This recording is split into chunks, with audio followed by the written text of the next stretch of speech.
Hello there, Kopo and Knope here, welcome back to another video. Now, this is the week we've all been waiting for. Chapters 5 and 6 of Maul Shadow Lord have released, and it's a very entertaining couple of episodes, very action-packed, and it's just been such a thrill to watch. So chapter 5 starts off with, of course, the Empire taking over. So the Jedi's plan is currently just to get off-world. Devon brings up the fact that Maul is still there, but Master Daki claims that Maul's now the Empire's problem, their responsibility, and there's not much left for them to do now other than to try and survive. So time is limited for them because the Empire are going to start locking everywhere down, so they need to get off planet before that happens. Maul is surprisingly chill. He's pretty much still in the same situation as he has been this whole time, hidden underground and taking action when he needs to. Although the Mandalorians are getting increasingly concerned. Rook especially is pointing out how it's better for them to get off-world now before the Empire discovers them. However, Maul is still very set on making Devon his apprentice. Rook's pretty confused by this, especially after their last encounter where Devon fought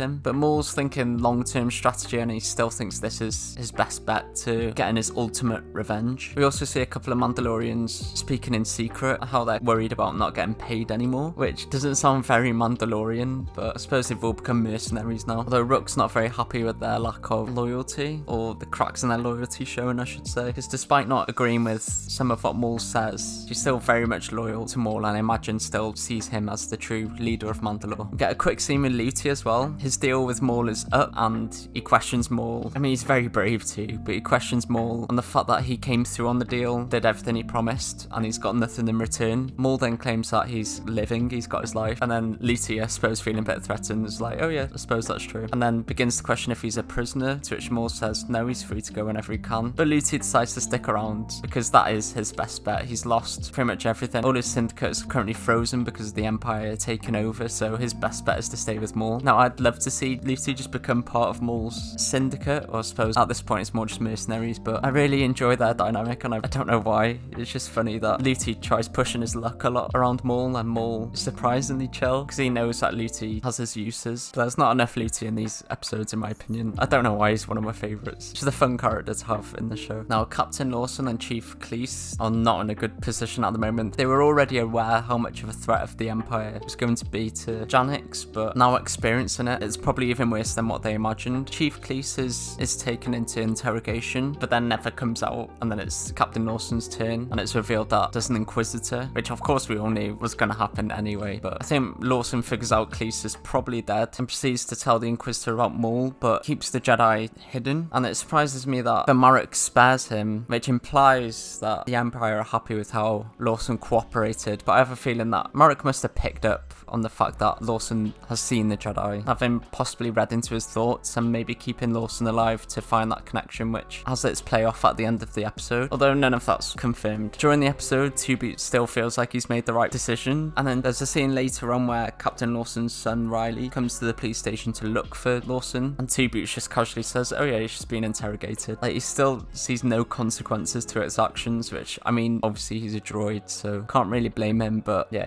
I don't think he's in anyone's good books at the minute. But then I have a quick scene between Devon and Master Daki. Devon no longer wants to run and feels like it's a waste of their abilities if that's all they do. Daki points out that she's starting to sound a bit like Maul. She's obviously aware that Maul isn't a good person, but is swayed a bit by the fact that Maul is willing to team up to take on the Empire, though Master Daki rightfully points out that Maul's interests are just for himself, and therefore Devon and himself just be a tool for Maul to get what Maul ultimately wants. A chunk of the episode then revolves around the two of them trying to navigate through public transport, which is deemed impossible with the amount of stormtroopers about. So after a few close calls and even a bit of action, they decide their best bet is to seek help from a contact. During this, Riley contacts his mother, who I wasn't actually expecting to see in the series. She works for the Empire, although it doesn't seem like she works very high up. And she reassures Riley that whatever the Empire are doing, they're doing the right thing and that everyone should just comply, which obviously couldn't be any more wrong. But this somewhat reassures Riley. I suppose with his mother working for the Empire, he's not going to see the bad side of him as of yet. She's kind of been blinded to it too. We've got a quick scene of Maul, who has surprisingly not been in this episode that much, I suppose because he's just waiting out to see what happens to the Jedi. So he's been healing as well. He's getting his leg fixed. It looks like that didn't really have as much of an effect as I thought it would. By next episode, he doesn't seem affected by it at all, so it didn't really serve any consequences. It then finds out through Rook that the Jedi are stuck on Janix, and then this is his perfect opportunity to convince Devin that they could potentially be allies. The episode then ends with Captain Lawson returning home after a very stressful day, only for it to be revealed that the contact that Master Daki spoke of earlier was Lawson himself. So that's where this episode ends, but luckily we had two released at the same time, so jumping straight into the next episode. But Lawson's not very happy that the Jedi have sought him out for contemporary shelter. Daki then explains the Jedi's full situation, and then Lawson just wants them out, which obviously makes sense. Lawson's career and everything is on the line at the minute, potentially his life, and he's just looking out for his son Riley, and obviously doesn't want Riley involved at all. There's a brief scene between Devin and Riley speaking about the differences of growing up, although they didn't speak about much. Didn't really have time to speak about much, but it was quite amusing seeing Riley trying to tidy his room as they were speaking. Marek then interrupts everything by breaking into the apartment. Lawson and Riley instantly flee, and Daki instructs Devin to keep an eye on him, protect them, which at this point I thought, right,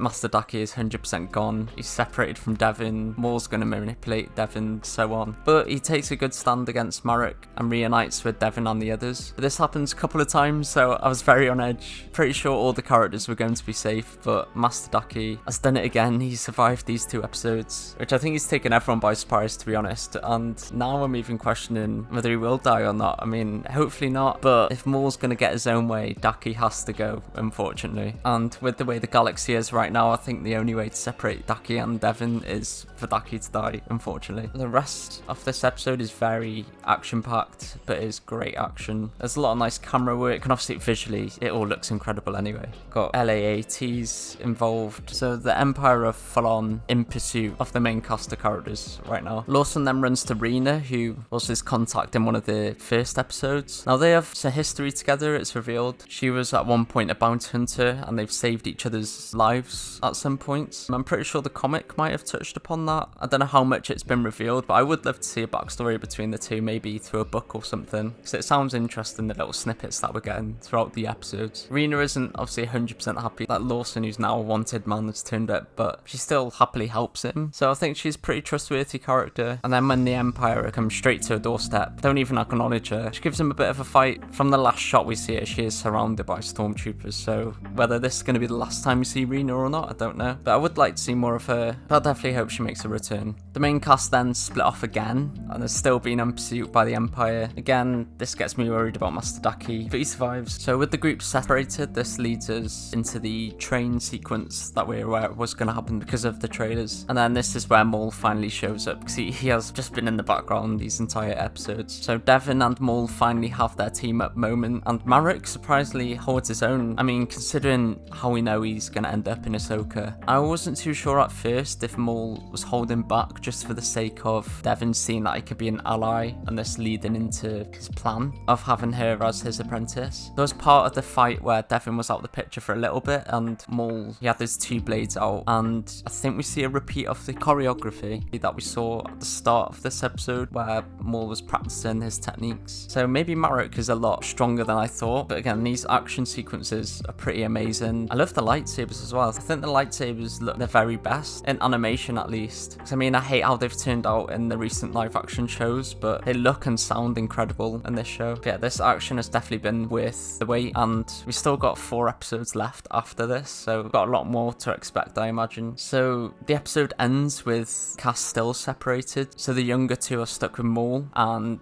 Daki and Lawson are still together. Maybe we'll see them 2 rescuing Rena next episode before they get to reunite with the others. Maybe Master Daki's going to die at some point. I mean, we know there's another Inquisitor that's going to show up, so maybe we'll see both sides facing a different Inquisitor. But yeah, next episode, Maul's going to be full manipulation mode. I mean, he's already been manipulating Devin over the course of the series, but this is his chance. Whether or not he'll succeed, we'll find out. But I mean, with another season on the way, way, I feel like his plan's going to work out, and next season will focus on Devon becoming his apprentice properly. I've not really mentioned him much, but Marek throughout these episodes has been pretty cool. In the last episode, he was investigating into where Maul's been. He sees the evidence of the Jedi. He's obviously been doing the interrogations. I mean, his design is just so cool. I know you've already seen it already, but I think the Clone Wars style just makes everything look so much better. He's been leading this hunt and he shows up a lot, and it's always quite tense when he is as well. Master Daki I'm increasingly concerned about, but I'm more hopeful than I was at the same time. There's very little room for him to survive really, but I'm going to keep my hopes up because he's one of my favourites I think in this series. And the final scene of the episode is Marek kneeling down to a hologram and revealing that Maul is even more dangerous than what they realise because he's teamed up with Jedi, which I'm guessing is not what the Inquisitors were expecting at all. Now they've kept who the hologram was secret, but I mean it can't not be Vader surely. Marek refers to him as Lord, which if it was the Grand Inquisitor, I'm pretty sure they just straight up call the Grand Inquisitor by his name, so it's got to be Vader. And